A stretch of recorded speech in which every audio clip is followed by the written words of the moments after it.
сонин юм ярьчлаа.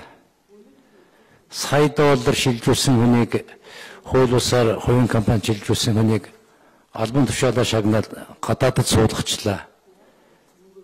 Хэргийг дарчлаа гэж. Иймэрхүү бүх юмныхаа аудиторын байгууллага ямар асуудлуудыг шалгаж ямар зөрчил илрүүлээд хууль нэмэлтийн байгууллагууд хязгаар шилжүүлээд тэрийг нь яаж дарсан тухай бүр нэг хүчлэн жагсаалтар гаргаж энэ төсөв мэддэг байнгын хороонд нь танилцуулга ирүүлмээр байна. Тэр гадаадд сууж байгаа хүн чинь бол англи хэлний аачгүй хүнийг л элбэг дуржил шахсаар байгаа л явуулсан л да. Ховдын хүн байна лээ. Тэнд очиод хийх ажил зүгээр л байхгүй. Хэлгүй юм чи юугаар хийдэг над чиг л байхгүй. Одоо тэндээс наашаа Монголын улс төрийг хорлох энийг фэйсбүүкээр дамжуулсан ийм хурлан сүйтгэх ажиллагаа явуулал хэвтчихэл байгаа юм байл шүү дээ.